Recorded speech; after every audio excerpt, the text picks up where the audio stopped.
यह कहानी है जंगल में रहने वाले एक ठग की दो बेटियों की, जो जंगल से गुजरने वाले मुसाफिरों को छल कपट से लूटकर उनका कत्ल भी कर देती थीं। तो आइए इस मनोरंजक कहानी को ध्यान से सुनिए और कमेंट में बताइए कि आपको कहानी कैसी लगी। कहानी बड़ी ही दिलचस्प, रोचक और मजेदार है। पहाड़ी क्षेत्रों में सोनपुर नामक एक राज्य हुआ करता था। वहाँ का राजा बड़ा ही क्रूर था। उसने अपने पुत्र के किसी दोष के कारण उसे देश निकाल दे दिया था। राजकुमार ने दुखी मन से अपने गुजारे के लिए 4 लाल लिए और कुछ स्वर्ण मुद्राएं भी अपने साथ ले लिए और भारी हृदय से अपने पिता का महल छोड़ दिया। चलते चलते वह जब शहर से कुछ दूर पहुंचा तो उसे एक साधु का आश्रम दिखाई दिया। राजकुमार उस साधु को दंडवत प्रणाम करके एक तरफ बैठ गया। जब साधु ने उसकी मासूम शक्ल और शरीर पर कीमती वस्त्र देखे तो साधु ने उनसे पूछा, बच्चा तुम कौन हो और यहाँ कैसे आए हो? राजकुमार बोला, महाराज मैं राजा चंद्रगुप्त का पुत्र महेंद्रगुप्त हूँ। मुझे मेरे पिता ने देश निकाला दे दिया है, इसीलिए अब मैं परदेश जा रहा हूँ।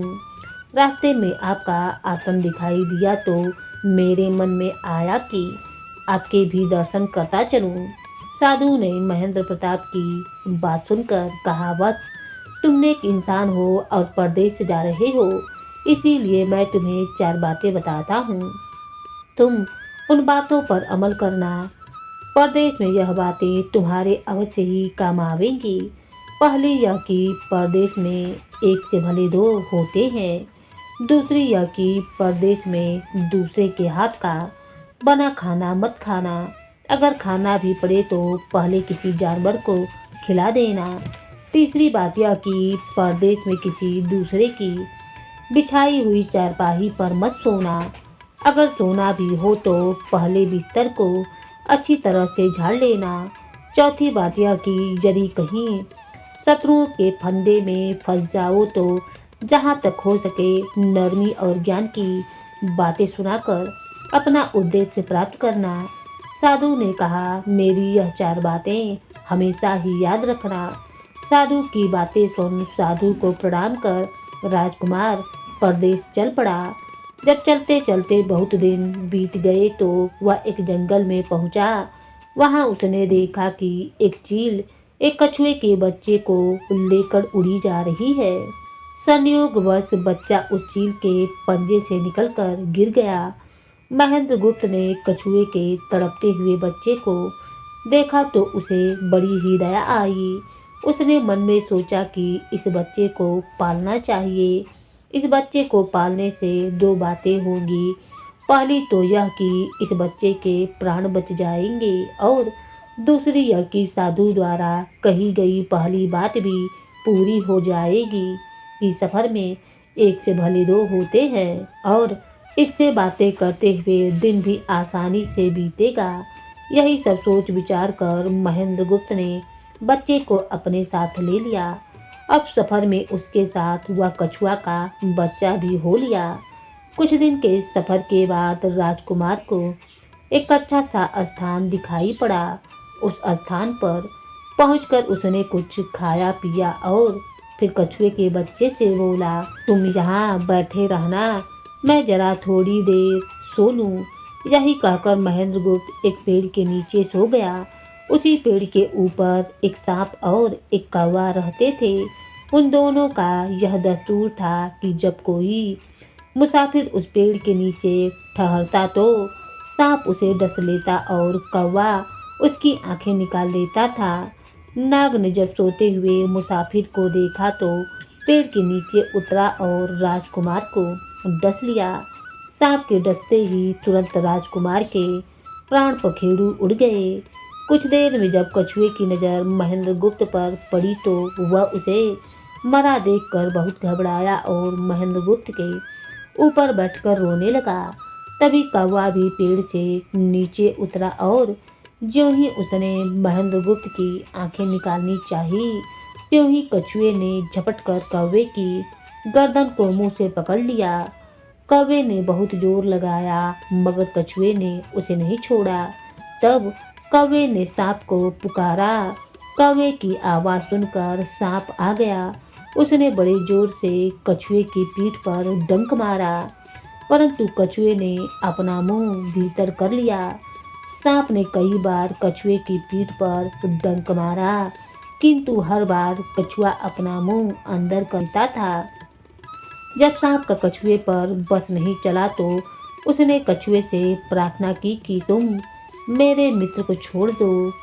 यह सुनकर कछुआ बोला, नहीं, तूने मेरे मित्र को डसा है, अब मैं भी तेरे मित्र की जान लूंगा। तू मेरे मित्र को छोड़ दे तो मैं भी तेरे मित्र को जीवित कर दूंगा। यही कहकर सांप ने काटी हुई जगह पर मुंह रखकर महेंद्रगुप्त के शरीर से विष खींच लिया और बोला, अब तो मेरे मित्र को छोड़ दे। कछुए ने जब राजकुमार को देखा कि उसे थोड़ा सा होश आ रहा है और उसका जहर उतर रहा है, तो उसने कौवे को छोड़ दिया। जब महेंद्रगुप्त को होश आया तब कछुए ने उसे सांप के डसने का सारा हाल सुना दिया। कछुए की बात सुनकर तुरंत महेंद्रगुप्त के मन में साधु की बताई पहली बात खटकी। सोचा, साधु की एक बात तो काम आई कि एक से भले दो होते हैं। मन ही मन में उसने साधु को धन्यवाद दिया और आगे बढ़ चला। चलते चलते कुछ दिन के बाद जब वे समुद्र के किनारे जा पहुँचे तब कछुए के बच्चे ने कहा, मित्र, मेरा देश आ गया है, यदि तुम कहो तो मैं अपने माता पिता से मिल आऊं। उनसे बिछड़े हुए बहुत दिन हो गए हैं, वे बहुत दुखी होंगे। महेंद्रगुप्त ने उसे जाने की आज्ञा दे दी और स्वयं रात को वहीं समुद्र के किनारे उस जंगल में ठहर गया। जिस जंगल में राजकुमार ठहरा हुआ था उसी जंगल में वहां से कुछ दूर ही एक ठग का परिवार भी रहता था। ठग के 2 लड़कियां और 4 बेटे थे। उसकी बड़ी बेटी ज्योति विद्या जानती थी। जब भी कोई राहगीर, कोई यात्री उस जंगल से गुजरता और उसके पास कुछ कीमती चीज होता तो ठग की बेटी अपनी विद्या से जान लेती थी। आज फिर से उसे बहुत दिनों के बाद बहुत से खजाने की महक आई।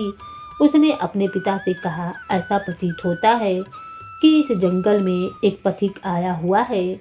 उस पथिक के पास 4 लाल हैं। यदि तुम लोग उस पथिक को यहाँ ले आओ तो उससे लाल लेना मेरा काम है।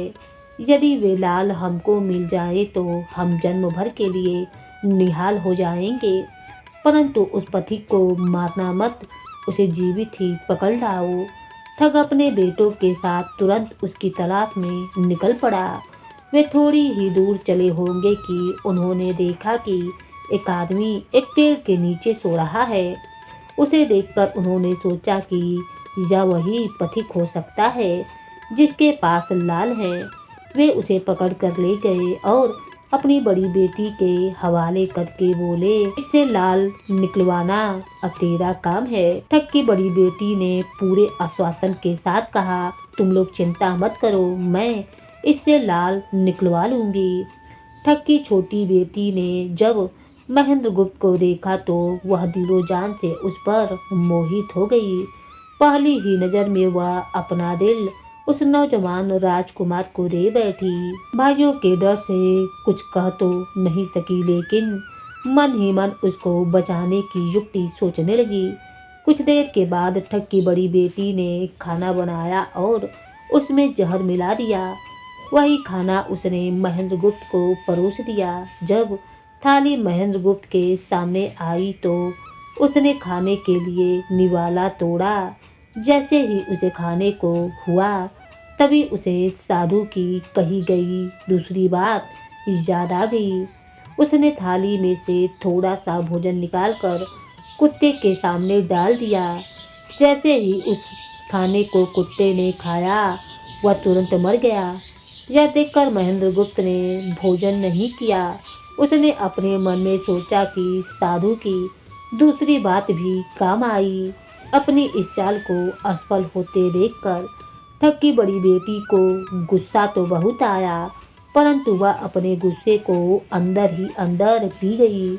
उसने महेंद्रगुप्त के सोने के लिए पलंग तैयार करवाया और उसे कहा, जाओ पथिक, ऊपर के कमरे में तुम्हारे लिए पलंग तैयार करवा दिया है, अब तुम आराम करो।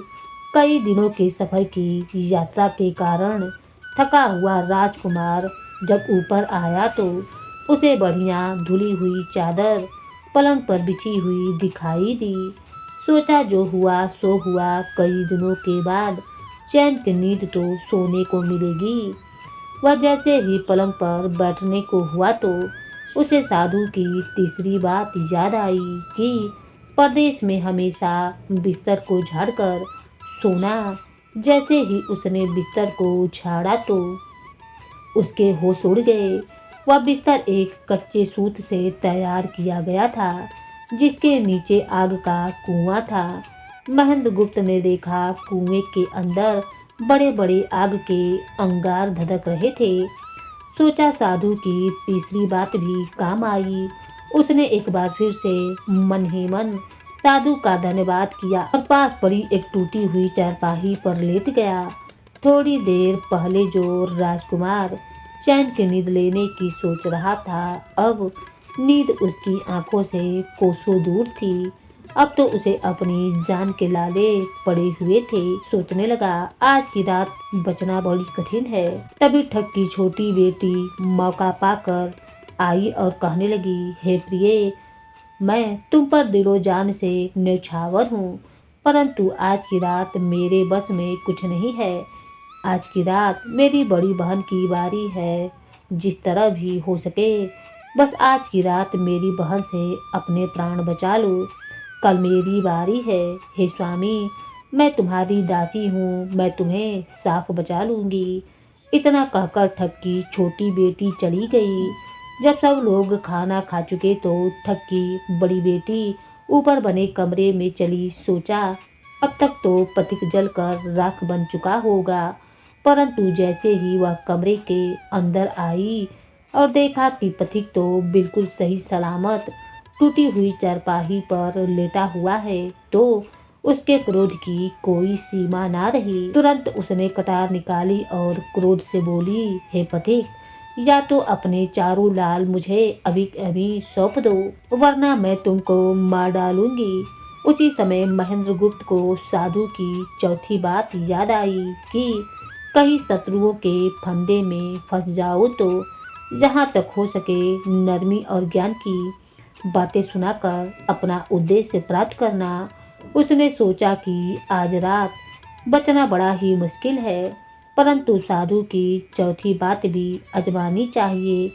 महेंद्रगुप्त ने यह सब सोचकर लड़की से कहा, मेरे पास लाल नहीं है, यदि तू मुझको मारेगी तो वैसे ही पछताएगी जैसे बंजारा अपने कुत्ते को मारकर पछताया था। लड़की गुस्से में बोली, कौन बंजारा और कौन सा कुत्ता, क्या बक रहे हो तुम? तब राजकुमार बोला, तुम जानती नहीं तो सुनो लड़की, एक बंजारा था जिसने एक कुत्ता पाल रखा था। वह कुत्ता बहुत समझदार था जिसे बंजारा अपनी औलाद से भी ज्यादा प्यार करता था। एक समय ऐसा आया कि एक कार्तिक नाम की भयंकर बीमारी के चलते बंजारे का सारा परिवार उस बीमारी की भेंट चढ़ गया और बंजारे की करोड़ों की संपत्ति भी बिक गई। दुखी बंजारा अपने कुत्ते को लेकर आगरा में एक साहूकार के पास जा पहुंचा और साहूकार को 10,000 के बदले अपना कुत्ता गिरवी रखने को बोल दिया। उस समय 10,000 एक बहुत बड़ी रकम होती थी।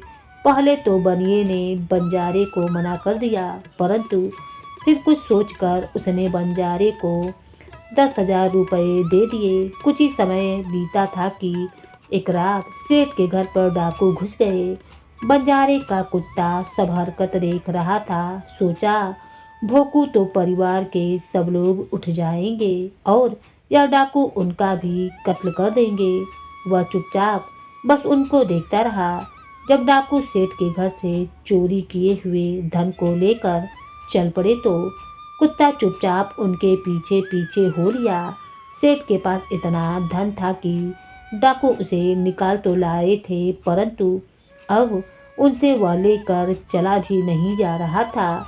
दिन भी निकलने के करीब हो चला था। डाकुओं ने कुछ सोच विचार कर उस धन को एक तालाब के अंदर छिपा दिया। सोच बाद में आकर आराम से निकाल ले जाएंगे।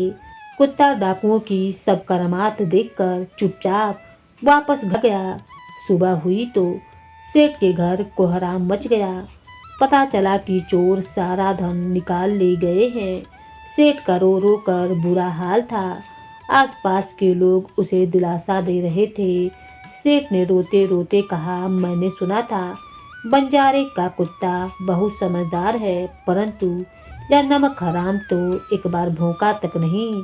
तभी बंजारे का कुत्ता उस सेठ की धोती पकड़कर खींचने लगा। कुत्ते की हरकत देख पास खड़े एक समझदार व्यक्ति ने सेठ से कहा, सेठ जी, यह कुत्ता कुछ कहना चाहता है, हमें इसकी सुननी चाहिए। और सभी लोग कुत्ते के पीछे पीछे हो लिए। सबको लेकर कुत्ता उसी तालाब के पास पहुंच गया जहां रात को डाकुओं ने सारा धन छिपाया था, और तालाब में घुसकर असभ्यों से भरी थैली अपने मुंह में दबाकर बाहर आया। तुरंत सेठ के नौकर उस तालाब में कूद गए और चोरी किया हुआ सारा धन बरामद कर लिया। सब देखकर सेठ आंखों में आंसू लिए कुत्ते से कहने लगा, मुझे माफ कर देना, मैंने तुम्हें बहुत बुरा भला कहा। सेठ ने वही कागज मंगवाया और बंजारे के नाम चिट्ठी लिखी।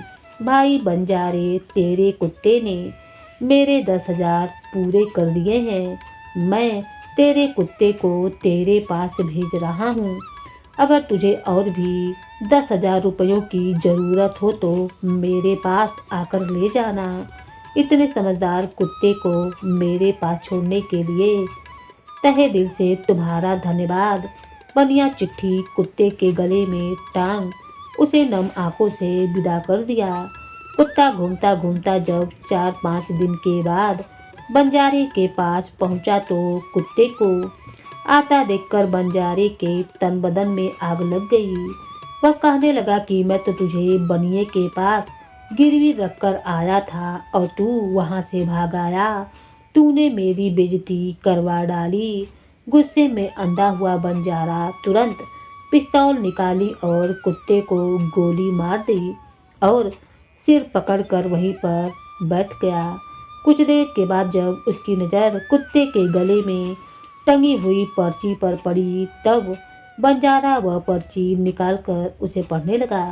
पर्ची पढ़ते ही बंजारा फूट फूट कर रो पड़ा। वह दहाड़े मार मार कर खून के आंसू रोता रहा, परंतु अब भला क्या हो सकता था।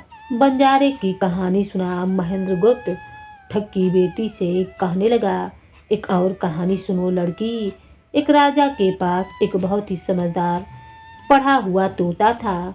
वह बड़ा चतुर था। एक दिन राजा तोते को अपने साथ गंगा स्नान को ले गया और उसको घाट पर बैठाकर स्वयं गंगा स्नान करने लगा। तभी तोते की नज़र अमरफल पर पड़ी, जो पास ही नदी में बहता हुआ आगे बढ़ा जा रहा था। वह उसको नदी से बाहर निकाल लाया और राजा के आने पर उसको वह अमरफल देता हुआ बोला, महाराज, यह अमरफल है, इसे खा लीजिए। राजा ने कहा, मैं अकेला अमरफल खाकर क्या करूँगा, अपने बाग में लगा दूंगा। जब इसमें फल लगेंगे तब सब कुटुंब को खिलाकर अमर कर दूंगा। गंगा स्नान से लौटकर राजा ने वह फल माली को देकर कहा, इस फल को बाग में लगा दो। थोड़े ही दिनों में पेड़ फल फूल गया और उसमें फल लगने लगे। एक दिन के बाद फल पककर पेड़ से गिरा तो उसे सांप ने सूंघ लिया, जिससे वह जहरीला हो गया।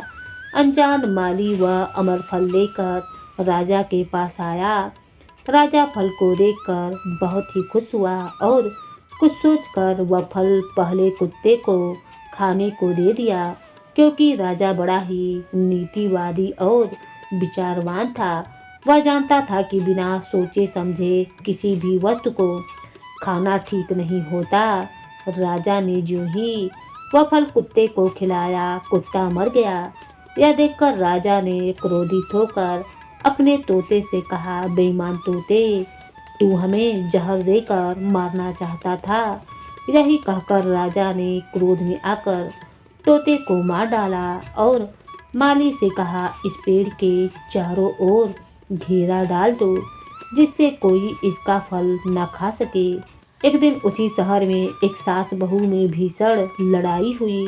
बुढ़िया घर से निकलकर कहने लगी, आज मैं राजा के बाग में जाकर जहर वाला फल खा लूंगी। यही कहकर वह बाग में आई और जैसे ही उसने फल तोड़कर खाया तो वह 16 वर्ष की युवती बन गई।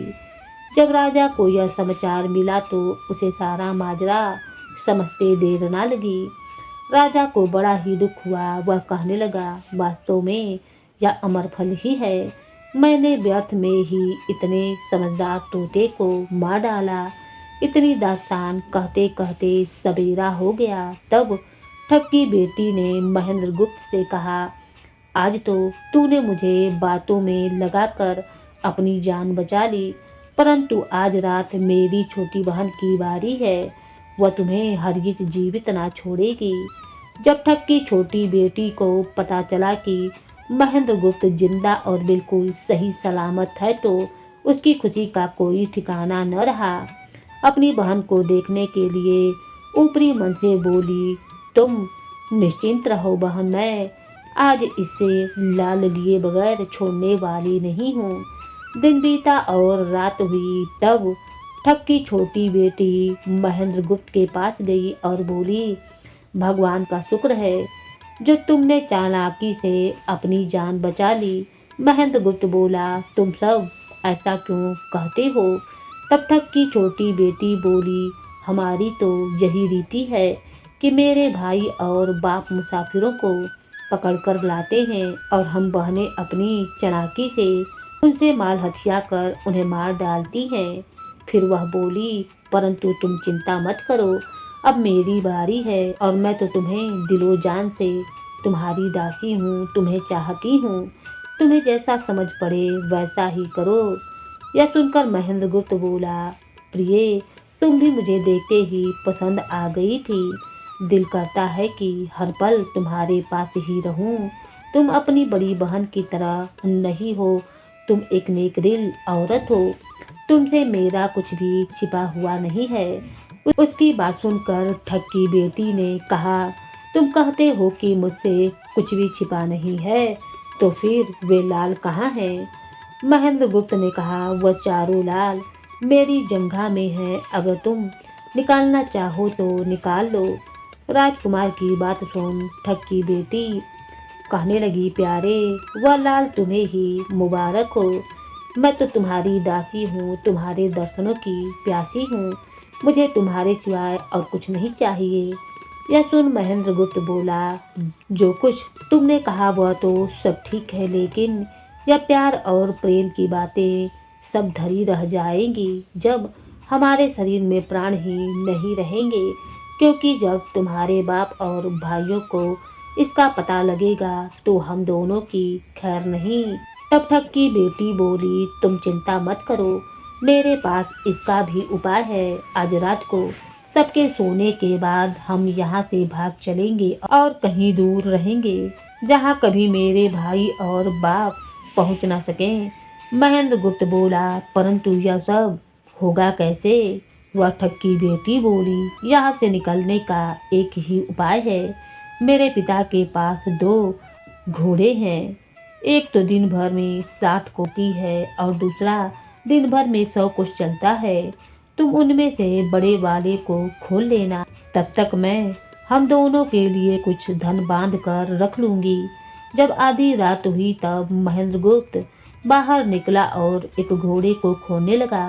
महेंद्र गुप्त घोड़े को खोलकर ले आया, मगर जल्दबाजी के कारण वह बड़े के स्थान पर छोटे घोड़े को ले आया। ठग की बेटी बहुत सा माल लेकर जब घोड़े पर बैठ गई और दोनों चल दिए।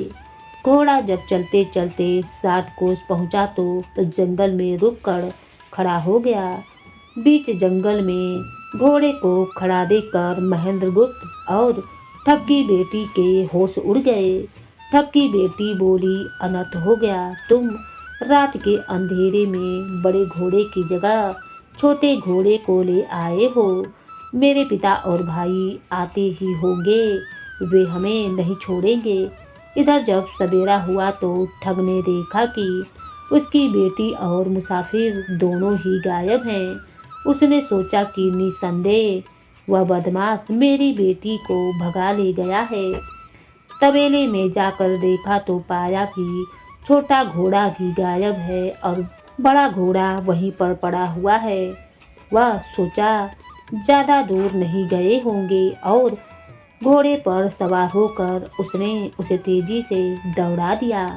थोड़ी ही देर में जंगल में उसी स्थान पर जा पहुंचा जहां महेंद्रगुप्त और उसकी बेटी ठहरे हुए थे। महेंद्रगुप्त ने जब उसको आते देखा तो बहुत घबराया और कहने लगा, देखो तो तुम्हारा पिता आ रहा है, अब उससे प्राण कैसे बचेंगे। लड़की ने कहा, घबराओ मत और जो मैं कहती हूँ उसे ध्यान से सुनो। जाकर उस पेड़ पर चढ़ जाओ।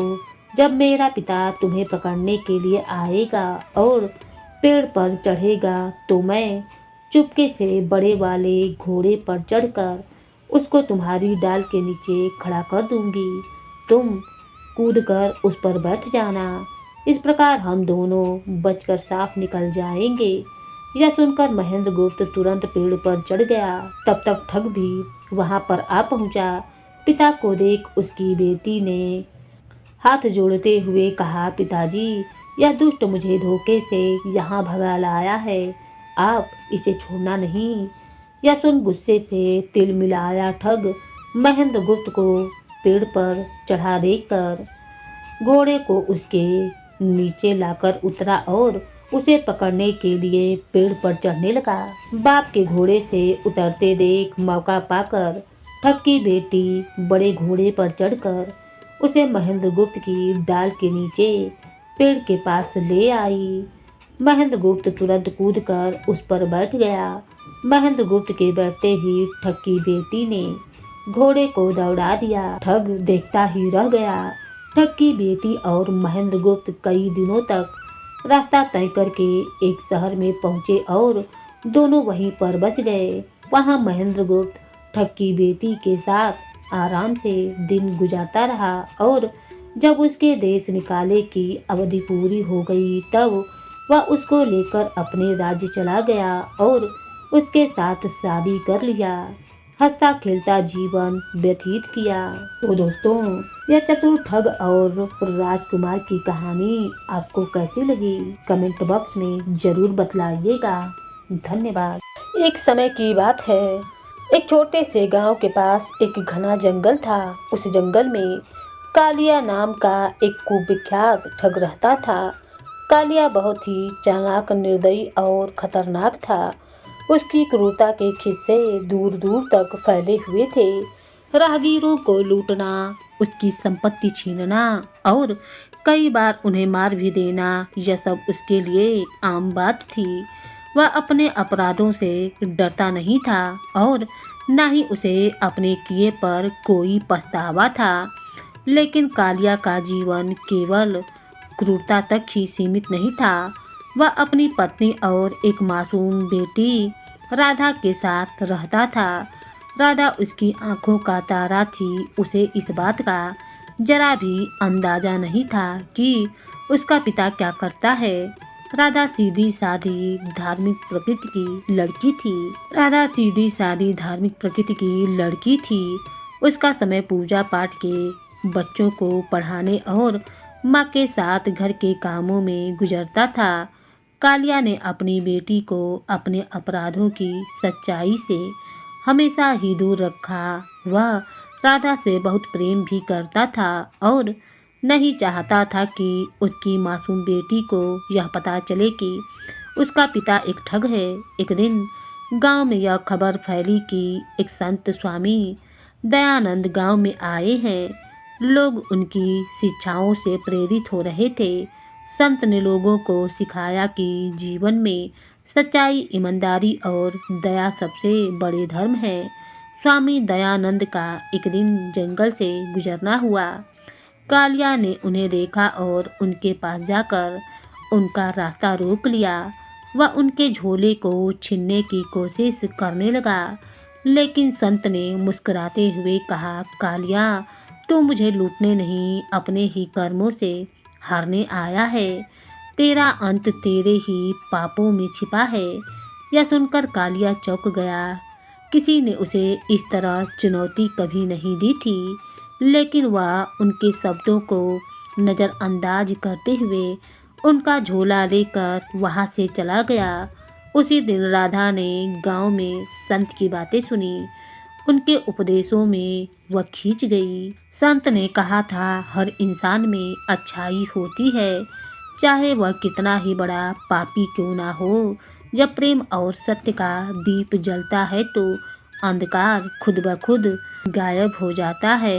राधा जब घर आई तो उसने अपनी माँ से कहा, माँ, पिताजी इतना गुस्से में क्यों रहते हैं। उसकी माँ ने टालने की कोशिश की, लेकिन राधा को शंका हो गया। वह जानना चाहती थी कि आखिर उसके पिता का असली काम क्या है। एक दिन राधा ने ठान लिया कि वह अपने पिता का पीछा करेगी।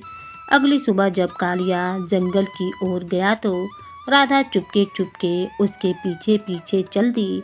उसने देखा कि उसका पिता राहगीरों को लूट रहा है। यह देखकर उसका दिल टूट गया। वह घर लौटी और अपनी माँ से पूछा, क्या पिताजी यही काम करते हैं? क्या उन्होंने कभी सोचा है कि इस पैसे का क्या परिणाम होगा? उसकी माँ रोने लगी और बोली, राधा, मैं भी यह सब सहते सहते थक चुकी हूँ, लेकिन तुम्हारे पिता को बदलना आसान नहीं है। राधा ने दृढ़ निश्चय किया कि वह अपने पिता को सही रास्ते पर लाएगी। उसने भगवान से प्रार्थना की, हे प्रभु, मुझे इतनी शक्ति दो कि मैं अपने पिता को उनके पापों से बचा सकूं। अगले दिन राधा ने संत से मिलने का फैसला किया। वह गांव के मंदिर में पहुंची और स्वामी दयानंद के चरणों में गिरकर बोली, मुझे मेरे पिता को बदलना है, कृपया मेरी मदद करें। संत ने उसे उठाया और कहा, बेटी, प्रेम और सत्य से बड़ा कोई अस्त्र नहीं है। अपने पिता के दिल तक पहुंचने की कोशिश करो। उसे एहसास दिलाओ कि उनका काम उन्हें और उनके परिवार को कितनी तकलीफें देगा। राधा ने उसी रात अपने पिता से बात करने का साहस किया। जब कालिया घर लौटा तो राधा ने उनके सामने खाना रखते हुए कहा, पिताजी, क्या आप जानते हैं कि जो पैसा आप लाते हैं वह पाप का है? क्या आपने कभी सोचा है कि जिन लोगों को आप लूटते हैं उनके परिवार का क्या होता होगा? कालिया गुस्से में बोला, यह सब बकवास है। मैं यह सब तुम्हारे और तुम्हारी माँ के लिए ही तो करता हूँ। लेकिन राधा ने कहा, पिताजी, क्या आप चाहते हैं कि मैं पाप की इस कमाई से अपना जीवन जीऊँ? क्या आपने कभी सोचा है कि यह पैसा हमारे लिए श्राप बन सकता है? उसकी बातों ने कालिया को सोचने पर मजबूर कर दिया। वह चुपचाप वहां से चला गया। अगले दिन कालिया ने संत से मिलने का निश्चय किया। वह उनके पास गया और बोला, मुझे बदलने में मेरी मदद करो। मुझे अपने पापों का प्रायश्चित करना है। संत ने उसे बताया कि उसे अपने सारे पाप स्वीकार कर लेने चाहिए और अपने बचे हुए जीवन को सेवा और परोपकार में लगाना चाहिए। कालिया ने अपने पुराने काम छोड़ दिए। उसने जंगल में लूटी हुई संपत्ति को वापस लौटाने की कोशिश की। उसने गांव के गरीब लोगों की मदद करनी शुरू की। उसने एक नई शुरुआत की और अपने अपराधों को भुलाकर अपने परिवार के साथ ईमानदारी से जीने लगा। गाँव वालों ने देखा कि कैसे एक निर्दयी ठग अपने मासूम बेटी के प्रेम और सत्य के कारण बदल गया है। राधा को अब लोग केवल एक बेटी ही नहीं बल्कि धर्म की बेटी कहने लगे थे। कालिया ने संत स्वामी दयानंद की बातों को मन से स्वीकार तो कर लिया था, लेकिन अपने पुराने जीवन से पूरी तरह नाता तोड़ना आसान नहीं था। वह कई वर्षों से ठगी और अपराधों के जाल में उलझा हुआ था। उसके कुछ पुराने साथी अब भी उसे अपनी ओर खींचने की कोशिश करते थे। एक दिन जब कालिया अपने पुराने ठग साथियों से मिलने से मना कर रहा था, उन्होंने गुस्से में आकर कहा, तू बदल गया है, लेकिन हम तुझे ऐसे ही नहीं छोड़ेंगे। यह सुनकर कालिया को डर लगा कि उसके पुराने साथी उसके परिवार को नुकसान पहुंचा सकते हैं। उधर राधा ने पिता के हृदय में बदलाव देख लिया था। वह रोज भगवान से प्रार्थना करती थी कि उनके पिता को इस संघर्ष में जीत मिले। राधा ने अपने पिता को कहा, पिताजी, आप सही रास्ते पर हैं, भगवान आपके साथ है। अगर आप डगमगाएंगे तो मेरा विश्वास टूट जाएगा। कालिया अब गांव के लोगों के लिए मददगार बनने की कोशिश करने लगा। वह उन गरीबों परिवारों की मदद करता जो कभी उसके कारण जंगल से गुजरते हुए लूटे जाने के कारण कंगाल हो गए थे। उसने अपने पुरानी ठगी के दिनों में जो धन जमा किया, उसे गांव में स्कूल और अस्पताल बनाने में लगा दिया। उसने गांव में अपनी बेटी राधा को शिक्षिका बनाकर बच्चों को पढ़ाने का मौका दिया। राधा की मासूमियत और ज्ञान ने बच्चों के जीवन में नई रोशनी भर दी। लेकिन गांव के कुछ लोग अब भी कालिया पर भरोसा नहीं करते थे। एक दिन गांव के मुखिया ने एक सभा बुलाई और कहा, हम कैसे मान लें कि कालिया सच में बदल गया है? वह अपराधी है और अपराधी कभी नहीं बदलता। यह सुनकर राधा ने खड़े होकर कहा, हर इंसान को दूसरा मौका मिलना चाहिए। अगर भगवान पापी को माफ कर सकते हैं तो क्या हम इंसान उसे मौका नहीं दे सकते? राधा की बात सुनकर गांव के लोग शांत हो गए। स्वामी दयानंद ने भी कालिया के प्रयासों को देखा। उन्होंने एक दिन सभा में कहा, कालिया ने साबित कर दिया है कि सत्य और भक्ति के मार्ग पर चलने से सबसे बड़ा अपराधी भी संत बन सकता है। या उसकी बेटी की भक्ति और प्रेम की जीत है। कालिया ने संत के चरणों में गिरकर कहा, स्वामी जी, अगर मेरी बेटी राधा ना होती तो मैं कभी यह रास्ता नहीं अपनाता। उसने मुझे सिखाया कि जीवन में सही और गलत के बीच कितना बड़ा फर्क है। कालिया के पुराने साथी उसकी बदलती छवि से खुश नहीं थे। वे इस बात से नाराज थे कि उनका सबसे बड़ा सहयोगी अब उनका विरोधी बन गया था। उन्होंने योजना बनाई कि कैसे उसे वापस अपराध की दुनिया में खींचा जाए। एक रात जब कालिया अपने परिवार के साथ खाना खा रहा था तो उसके पुराने साथी उसके घर में पहुंचे। उन्होंने धमकी दी, अगर तूने हमारे खिलाफ कुछ भी किया तो तेरा और तेरे परिवार का बुरा होगा। कालिया ने शांतिपूर्वक जवाब दिया, मैं अब एक नया जीवन जी रहा हूँ। अगर तुम्हें मुझसे दुश्मनी निकालनी है तो निकाल लो, लेकिन मेरे परिवार को छोड़ दो। यह सुनकर ठगों ने कहा, तूने हमें धोखा दिया है, अब इसकी सजा तेरी बेटी को भुगतनी पड़ेगी। यही कहकर वे राधा को उठाकर लेकर चले गए। राधा को ठगों ने जंगल के एक सुनसान स्थान पर ले जाकर बंद कर दिया। उन्होंने उसे धमकाया कि वह अपने पिता को समझाए कि वह दोबारा उनके साथ हो लिए। लेकिन राधा ने साहस दिखाते हुए कहा, मैं अपने पिता को कभी भी पाप की दुनिया में वापस नहीं जाने दूंगी। तुम्हारे डराने से मैं नहीं डरने वाली। उधर जब कालिया को यह बात पता चली तो वह अपने साथियों के पास गया। उसने उनसे कहा, अगर मेरी बेटी को कुछ हुआ तो मैं तुम्हें कभी भी माफ़ नहीं करूँगा। संत और गांव के लोग भी कालिया के समर्थन में खड़े हो गए। उन्होंने ठगों को घेर लिया और राधा को बचा लिया। इस घटना के बाद से कालिया के पुराने साथी भी बदलने लगे। उन्होंने महसूस किया कि कालिया का नया जीवन उसकी बेटी और संत के कारण धन्य हो गया है। वे भी संत के पास गए और प्रायश्चित करने का वचन दिया। राधा ने अपनी शिक्षा को गांव के बच्चों के भविष्य को संवारने में लगा दिया। उसने अपने जीवन को यह संदेश देने के लिए समर्पित कर दिया कि प्रेम, भक्ति और साहस के माध्यम से कोई भी व्यक्ति अपने जी को बदल सकता है। राधा और उसके पिता कालिया की कहानी यहीं खत्म नहीं हुई, यह तो केवल शुरुआत थी। कालिया ने अपनी पुरानी जिंदगी छोड़ दी थी, लेकिन एक सच्चे प्रायश्चित का रास्ता लंबा और कठिन होता है। गांव वालों का विश्वास जीतने और अपनी बेटी राधा की उम्मीदों पर खरा उतरने के लिए उसे न केवल अपने जीवन में बदलाव लाना था, बल्कि अपनी आत्मा को भी शुद्ध करना था। इस सफर में उसे कई बाधाओं का सामना करना पड़ा। हालांकि कालिया ने अपराध का रास्ता छोड़ दिया था, लेकिन अपने किए गए पापों का बोझ उसकी आत्मा पर हमेशा बना रहता था। हर रात जब वह सोने जाता तो उसे अपने पुराने कर्मों की यादें सताती थीं।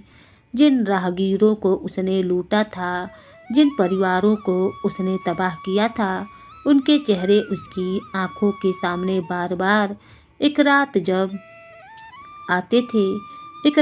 वह सोने की कोशिश कर रहा था तो उसने राधा से कहा, बेटी, क्या मुझे माफ़ी मिल सकती है? मैंने इतने बड़े पाप किए हैं कि मुझे नहीं लगता है कि भगवान मुझे माफ़ करेंगे। राधा ने अपने पिता का हाथ थामकर कहा, पिताजी, भगवान उन लोगों को माफ़ कर देते हैं जो सच्चे दिल से अपने किए पर पछतावा करते हैं और उसे सुधारने की कोशिश करते हैं। आप जो कुछ भी कर रहे हैं वही आपको शांति देगा, बस अपना विश्वास बनाए रखिए। राधा की बातों ने कालिया को प्रेरित किया। उसने तय किया कि वह अपनी जिंदगी सेवा में लगा देगा। उसने संत स्वामी दयानंद से मदद मांगी। संत ने उसे गांव के गरीबों और जरूरतमंदों की मदद करने का सुझाव दिया। कालिया ने एक छोटा सा खेत खरीदा और उसमें मेहनत से खेती करने लगा। उसने जो भी फसल उगाई उसका आधा हिस्सा वह गरीबों में बांट देता। धीरे धीरे गांव वालों ने उसकी ईमानदारी को पहचाना और उसका साथ देना शुरू कर दिया। कालिया के पुराने ठग साथी जो कभी उसके खिलाफ खड़े थे, अब उसकी बदलती हुई जिंदगी को देखकर हैरान थे। उन्होंने महसूस किया कि यदि कालिया जैसा आदमी बदल सकता है तो उनके पास भी सही रास्ते पर लौटने का मौका है। एक दिन उन ठगों का सरदार, जिसने राधा को अगवा किया था, कालिया के पास आया और बोला, भाई, हमने जो किया उसके लिए हमें माफ़ कर दो। हमें भी यह बतलाओ कि हम अपनी ज़िंदगी कैसे बदल सकते हैं। कालिया ने कहा, माफ़ी मांगने से ज़्यादा ज़रूरी है कि तुम अपने किए हुए पापों को सुधारो। संत स्वामी दयानंद की शरण में जाओ, वहाँ तुम्हें सही रास्ता मार्ग मिलेगा। कालिया और उसके साथियों ने मिलकर गांव में एक बड़ा बदलाव लाना शुरू कर दिया। उन्होंने गांव के बच्चों के लिए एक स्कूल बनवाया, जहां राधा मुख्य शिक्षिका बन गई। राधा ने अपने पिता से प्रेरणा लेकर बच्चों को सिखाया कि जीवन में सबसे महत्वपूर्ण चीज़ सच्चाई, मेहनत और ईमानदारी है। गांव में एक छोटा सा अस्पताल भी बनाया गया जहां बीमारी और ज़रूरतमंद लोगों का इलाज मुफ्त में किया जाता था। यह सब कालिया के प्रयासों का नतीजा था। एक दिन दयानंद स्वामी ने सभा में कहा, जब एक पापी अपना जीवन बदलकर दूसरों के लिए प्रेरणा बन जाता है तो वह केवल अपना ही नहीं बल्कि पूरे समाज का उद्धार करता है। कालिया और उसकी बेटी राधा ने यह साबित कर दिया है कि प्रेम, भक्ति और दृढ़ निश्चय से असंभव को भी संभव बनाया जा सकता है। इस बीच राधा का जीवन भी चुनौती से भरा था। वह सिर्फ एक बेटी ही न थी, बल्कि अब गांव की शिक्षिका, मार्गदर्शिका और प्रेरणा बन चुकी थी। लेकिन हर नई जिम्मेदारी के साथ उसे नई समस्याओं का सामना करना पड़ता था। गांव के कुछ लोग अब भी कालिया और राधा को लेकर संदेह करते थे। वे अक्सर कहते थे, एक ठग की बेटी हमें क्या सिखा सकती है। उनकी बदलती हुई जिंदगी पर भरोसा करना मूर्खता है। राधा इन बातों से विचलित ना होती थी। वह जानती थी कि बदलाव दिखाने में समय लगता है। उसने अपने काम को ही अपनी सबसे बड़ी ताकत बनाया। कालिया ने अपने जीवन को पूरी तरह से समर्पित कर दिया था, लेकिन उसे एक बात का अफसोस था। जिन राहगीरों को उसने लूटा था वे लोग अब कहाँ हैं, यह जानने का कोई रास्ता न था। एक दिन संत के पास गया और अपनी चिंता जाहिर की।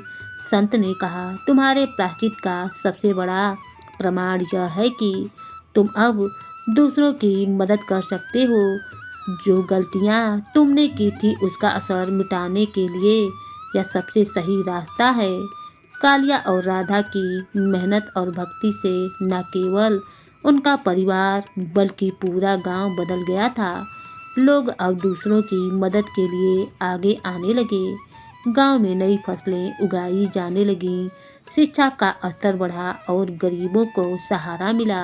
राधा की सिखाई हुई नई पीढ़ी ने गांव को नई ऊंचाइयों पर पहुंचा दिया। इस तरह एक ठग की बेटी ने पूरा गांव ही बदल दिया।